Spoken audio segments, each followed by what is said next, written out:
I'm a fool for your love.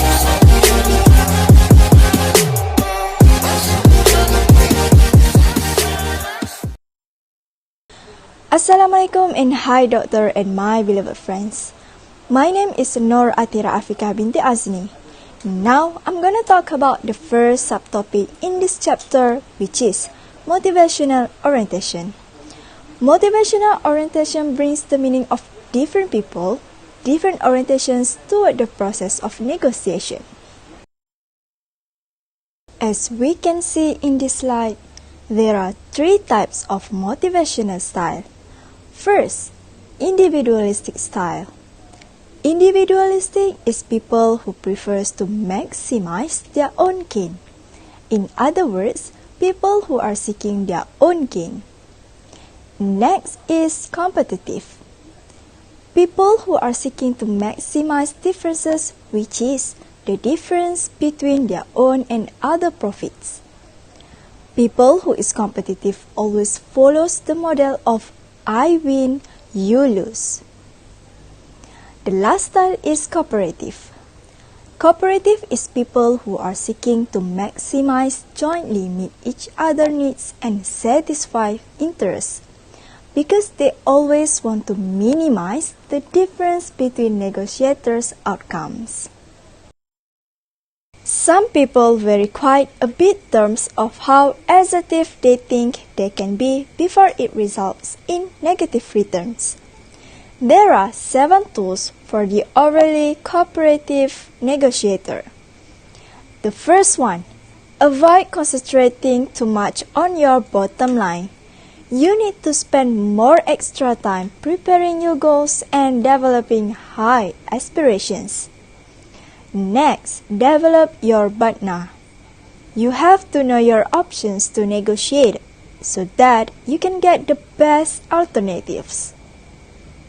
Then, get an agent and delegate the negotiation tasks. As we know, to delegate the negotiation is not that easy. So, you can get an agent, but it is not an admission of failure. If you think that agent can act more assertively than you, then go for it.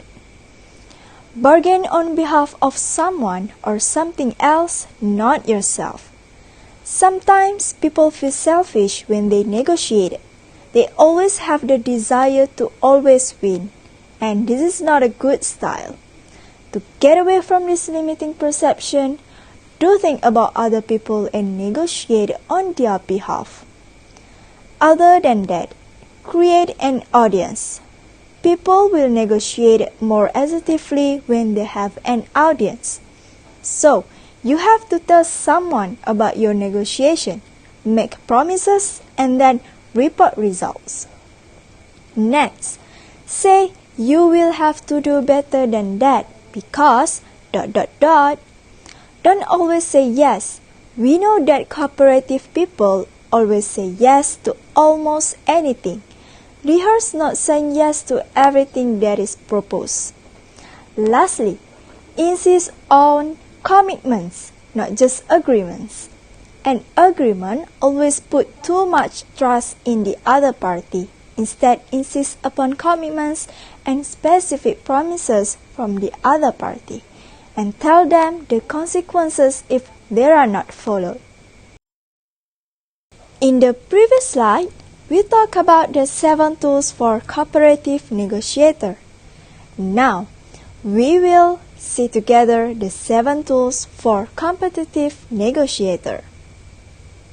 First, think about pie expansion, not just pie slicing. Remember, you can increase your slice by creating a bigger pie. Next, ask more questions than you think you should. It is really important because it will help you a lot in understanding the other party's objectives and needs. Then, rely on standards. You have to know that other people will respond well to arguments based upon standards of fairness and objectivity. Hire a relationship manager. Same goes as get an agent. It is not a sign of failure. the manager will help you to manage the people side of negotiation. Furthermore, be scrupulously reliable. You need to keep your words and do remember the egocentric bias, which is we see ourselves as more honorable than others do, so we have to go overboard. Do not haggle when you can negotiate. Please do not view the negotiation as a contest of wills on every little issue. You need to spend more time to think about all the issues. You have to remember that trade-offs means that you may lose on some issues in return for big gains. Lastly, always acknowledge the other party and protect that person's self-esteem. Do not brag. You have to know the word other people love to hear is their own name. So shower them with honor and respect. Hello, my name is Muhammad Tajuddin bin Shafiq Hamlan, and I today will be presenting about interest, rights and power model of disputing. So negotiators use one of three types of approaches when in the process of conflict or dispute resolution, which are interest, rights and also power. So what are these? So if a negotiator use interest approach, so the negotiators is focusing on interest attempt to learn about the other party's underlying needs and desire and concerns. And if the negotiators use the type of rights approach, it means that the negotiators are focusing on the rights to apply standards of fairness to the negotiation, including the contracts, legal rights, precedent or expectations based on the norms.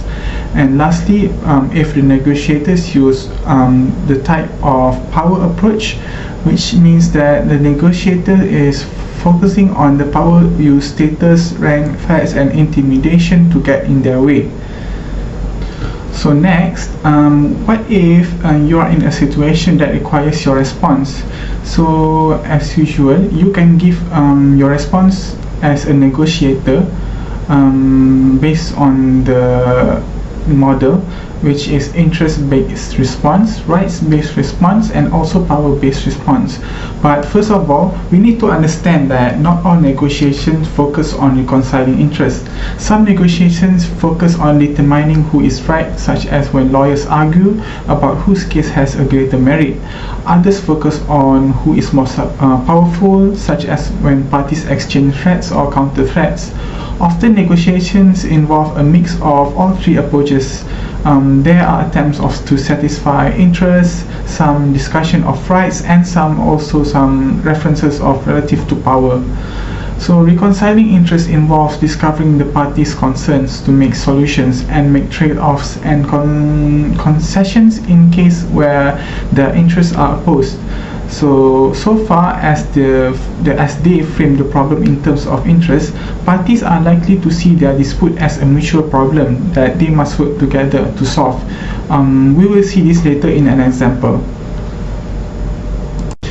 So as an example, if you go into an interview to a company and the company say that they are afraid that they cannot meet your desired salary requirements, but still wants you to see that joining their company would be a wonderful opportunity to join them, because they will give certain benefits. So you can give your response based on that three based response, which is interest-based response, rights-based response, and also power-based response. So if you want to give an interest-based response, you must understand that interests are the needs, desires, concerns, and fears that underlie people's position. These needs include individual and collective security, identity, recognition, belongingness, personal fulfillment, and also the capacity for self-determination. So you could give the response that you are very interested to join the company, but only if your interest as a negotiator can be met. So you could tell them that the salary is a key concern for you, so that this is an interest-based response where you are making them to understand you in your situation, because maybe you have some number of loans to settle or whatsoever. So next is what if you give a rights-based response. So rights are independent standards of fairness or legitimacy that are either socially recognized or formally established in law or contract. Such standards include reciprocity, precedent, equity, and also seniority. So if you want to give a rights-based response, you could say that you want to join the company, but only if they can come with a fair employment package. So the salary requirements are in line with those in other people joining similar companies with the similar job scope that are giving you. So based on what you said, it is so that the company has a competitive advantage legally, so that you could join the company rather than joining others that are giving you less opportunities.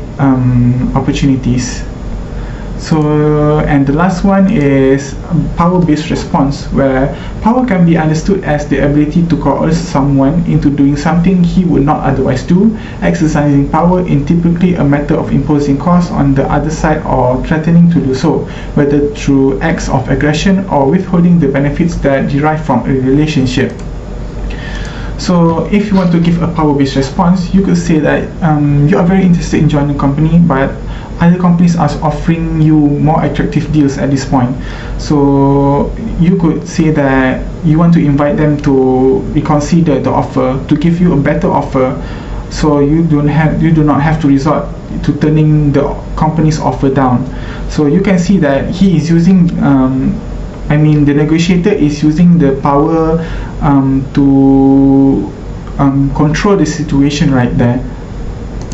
And last but not least, we will look into what are the goals of these approaches and what are the distributive strategies, which is the pie slicing to these approaches. So if what is the goal is for interest approach. So the goal for interest approach is basically self-interest of dispute resolution, is to understanding others' concern, which can we look into the previous example where the negotiator basically has loans to settle and whatsoever, so he wants the company to understand his situation. So, and what are rights, the approach of rights. So the goal for rights, which is fairness and justice, where you can see that if the negotiator wants to join the company, the company must give a good salary package to the negotiator. And lastly, what is the goal of the power approach, which is winning, which we can see in the example that the negotiator is using the power, the negotiator's power, to turn the events into the negotiator's side. So, and for the pie slicing, for the interest approach, it's to compromise the pie, and for rights and power is to often produces a winner and loser situation, thus there is an unequal distribution. Assalamualaikum and hello everyone. My name is MOTIVATIONAL. I will present to you about our next subtopic, which is emotions and emotional knowledge. As we all know that our emotions cannot be controlled. You cannot avoid it, right?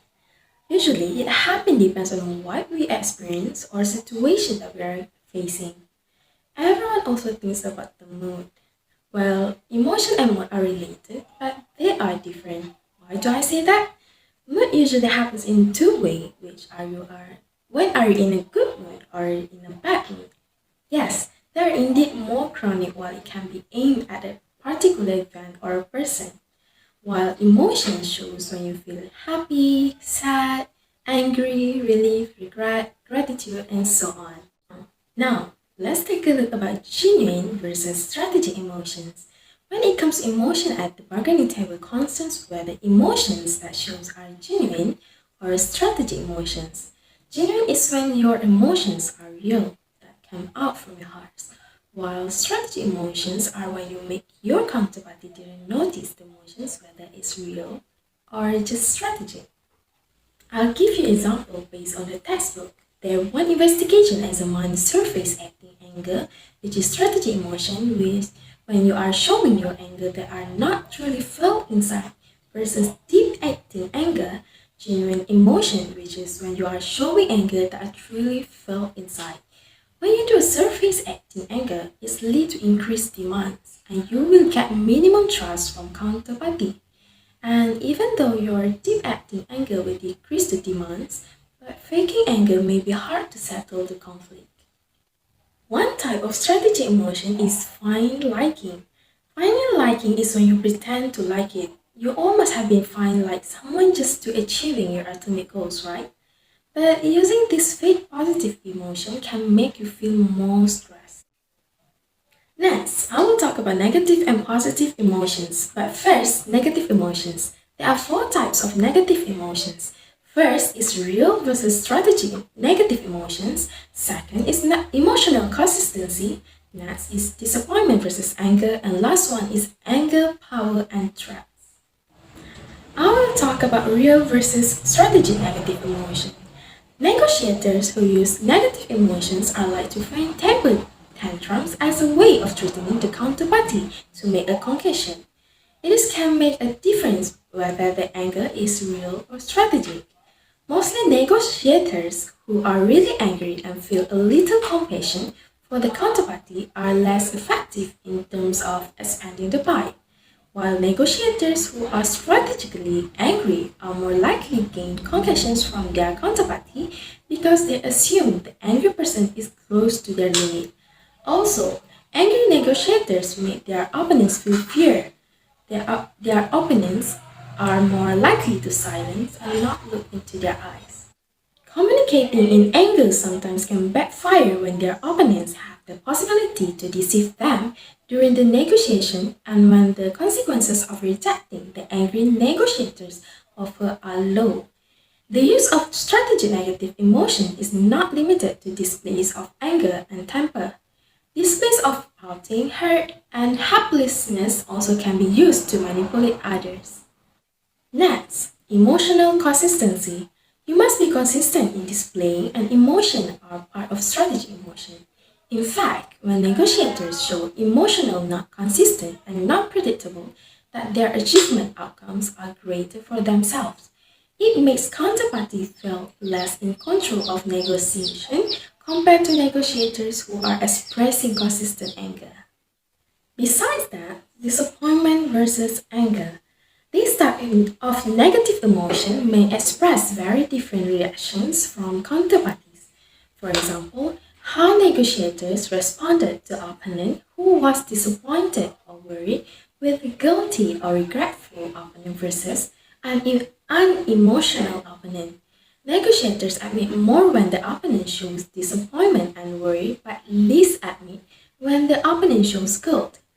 Negotiators who are self-interested are more likely to give in compared to negotiators who are pro-social. This is because they see disappointment as a threat for getting what they want. Last type of negative emotions are anger, power, and threats. Anger, power, and threats mostly go together in negotiation. The expression of anger somehow looks like a threat. When negotiators use anger, the effectiveness of anger depends on how powerful the negotiator is. In general, displays of anger are helpful for powerful negotiators but not for low power negotiators. Why? Powerful negotiations feel more focused, firmly, and have more value when they are angry, while low power negotiators lose focus and yield value when they are angry. Display of anger evokes the emotion of fear when coming from a high-power negotiator, but evoke various feelings when coming from a low-power negotiator. However, displays of disappointment evoke the emotion of guilt and lead to better outcomes regardless of the perceived power of the disappointed negotiator. The last part in my video is positive emotion. Expressing positive emotion might have a positive consequence in negotiations. People process information differently when in a positive mood opposite to a negative or neutral mood. Good moods promote creative thinking, which leads to an innovative problem solving. For example, negotiators watched a funny movie and were given a gift. These negotiators reach more integrative outcomes and generate more creative ideas than negotiators who did not watch the movie and were not given a gift. Negotiators who are in a positive mood also use more cooperative strategies, engage in more information exchange, generate more alternative and use fewer tactics than do negative or neutral mood negotiators. That's all from me. I will pass to the next presenter. Thank you. Assalamualaikum and hello everyone. My name is Nur Khalida Osman and I'll be presenting on part emotional intelligence and negotiator outcomes. Emotional intelligence is the ability of people and negotiator to understand emotion in themselves and others and to use emotional knowledge to lead to a positive outcomes. There are some research and theory on emotional intelligence that encourage people to be aware of their own emotions. There are also a large body of research that indicates that emotions, especially negative ones, can thwart people's ability in making a good decisions.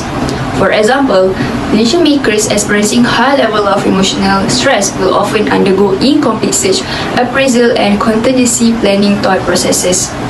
For this reason, it is important to draw a distinction between expressing emotion and feeling emotion. Even though a negotiator may feel emotion, he or she may not express that emotion. The relationship between measure emotional intelligence, or known as EQ, and negotiation outcomes is not totally straightforward. In one hand, framing negotiation in effective as opposed to purely cognitive intellectual terms allows negotiator to be more involved and positive, but they simultaneously have lower level of trust and are less likely to use cooperative negotiation tactics. People who are high in major emotional intelligence, or known as EQ, experience greater subjective outcomes in negotiation than people who have a lower in emotional intelligence. However, high EQ negotiators achieve lower objective outcomes. Apparently, people who have a high in emotional intelligence may feel better emotionally and create objective value for their counterparty, but not for themselves. Secondly is accuracy. The definition of accuracy is the ability to accurately read the emotion of others, particularly the counterparty. Accuracy is important for a successful outcome. Indeed, a consistent positive correlation exists between emotion recognition accuracy, or known as ERA, and also goal-oriented performance. It means that greater recognition of facial expression predicted how well negotiators did in a buyer-seller negotiation in terms of both distributive and integrative outcomes. Therefore, it is important for a negotiator to have the ability to read the emotions of others accurately so that they know both parties really agree with the negotiation and not just saying that they are agree, but in reality, they don't give up in the negotiation. The last one is self-efficacy. It is a part of emotional intelligence defined as a certain degree of self-efficacy and confidence. No one's like an overly confident, arrogant person, right? We admire people who have a quiet, steady belief in themselves and a can-do attitude. Just as there are many types of negotiation skills, it stands to reason that there are many areas of skill about which negotiators may or may not be self-confident. There are two types of self-efficacy, which are distributive self-efficacy and integrative self-efficacy. Distributive self-efficacy refers to a negotiator belief in his or her ability to claim resources effectively. For example, persuade others to make the most Caucasian, while integrative self-efficacy refers to a negotiator's belief in her or his ability to create resources, for example, establish rapport or find trade-off. Next is strategic advice dealing with emotion at the table. Firstly is to monitor your emotional displays. Negotiator should resist the urge to gloat or show sign of smugness following negotiation. In one investigation, some negotiators gloated following their negotiation. For example, I really feel good about the negotiation. I got everything I wanted. Other negotiators made self-effacing remarks such as, I really didn't do that well. Later, negotiators who overheard the other party gloat or make self-effacing remark were given an opportunity to provide valuable stock option to these same parties. Those parties who gloated received significantly fewer stock option than those who made the self-effacing remark. Secondly, beware of what you are reinforcing. Sometimes people make quotation to another person just to shut them up. What they may not realize is this effectively reinforces the very behavior they are trying to extinguish.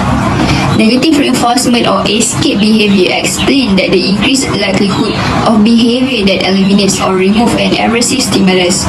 For example, if unpleasant music is emanating from a radio, you will turn off the radio, thus eliminating the unpleasant sound. In a similar vein, because most people find it unpleasant to be around someone who is openly hostile, negative and unpredictable, they may be willing to capitulate to the other party just to remove themselves from this aversive situation. Unfortunately, this behavior acts as positive reinforcement for the counterparty. If someone acts rationally and you allow, you increase the likelihood of that person engaging in the negative behavior in the future. Thirdly, re-evaluation is more effective than suppression. People often try to suppress emotion. However, suppression may backfire. For example, when people tell themselves not to conjure up certain thoughts, they find it virtually impossible to refrain from thinking those exact thoughts. Indeed, people who spend more time trying to repair their negative moods are the most likely to suffer from persistent emotional problems such as depression and anxiety. Revaluation involves acknowledging emotion but thinking about a different way to view it. Fourth is emotions are contagious. If one negotiator conveys positive emotion, the other negotiator is likely to catch this positive emotional state and convey emotional positive as well. However, the same is true for negative emotion. Other people's emotions are a significant predictor of our own emotion, even after controlling for our perception of other emotion.